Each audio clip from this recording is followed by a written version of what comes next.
Баршаңызға сәлем достар, сіздермен Анаргүл, менің каналыма қош келдіңіздер. Бүгін сіздермен бір жасағаннан өте керемет болып шығатын зебра пирогының рецептімен бөлісемін. Әрине, ол үшін видеоны соңына дейін қарап, менің видеома қолдау көрсетуді ұмытпаңыздар. Ескерте кететін бір жайт, бізге керек өнімнің барлығы бөлме температурасында болуы тиіс, яғни жылы болу керек. Бізге керекті өнімдер ұн, жұмыртқа, разрыхтер, какао, майонез, сүт, қант, сұйық май, сода және уксус керек болады. Ең алдымен ыдысымызға жұмыртқамызды және қантымызды салып, жақсылап қанты ерігенше жақсылап ағартып көпіртіп аламыз.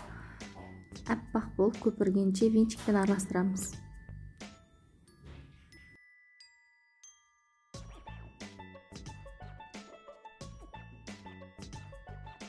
Міне осылай аппақ болып көпіргеннен соң барып, сүтімізді және майонезімізді салып, тағы да бір жақсылап араластырамыз.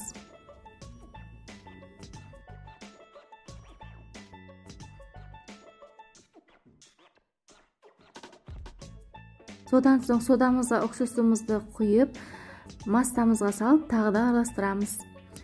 Ұнымызға разрыхителімізді қосып, міндетті түрде разрыхителді ұнға қосыңыздар, сонда пирогтарың жақсы піседі.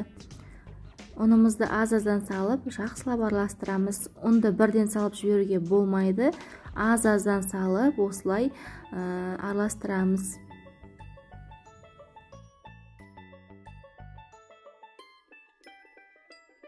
Бізде сондай бір созылып тұратын қоймалжың қамыр шығуы тиіс.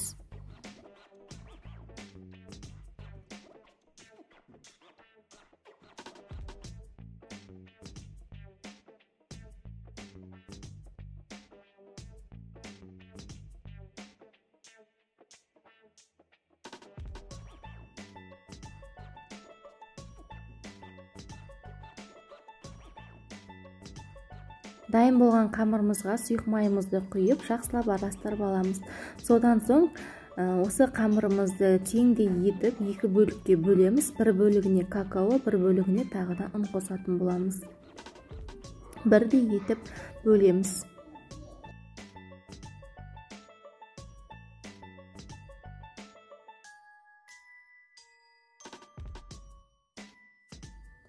Ұнымыз бен какаомызды салып, жақсылап екеуінде араластырып, екеуіне екі бөлік бір қасықтан арнап қоямыз.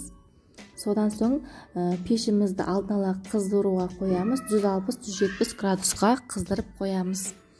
Пергамент төселген формамызға бір қасықтан ағынан, қарасынан екеуін кезек-кезек салып отырып құйып шығамыз.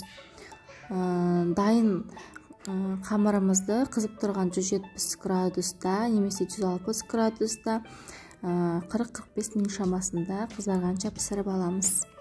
Пирогымыз пісіп жатқанда духовкамыздың есігін, аузын мүлде ашпаймыз.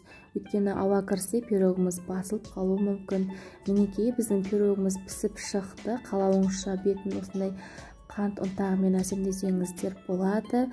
Міндетті түрде жасап көріңіздер, өте жұмсақ, керемет рецепт.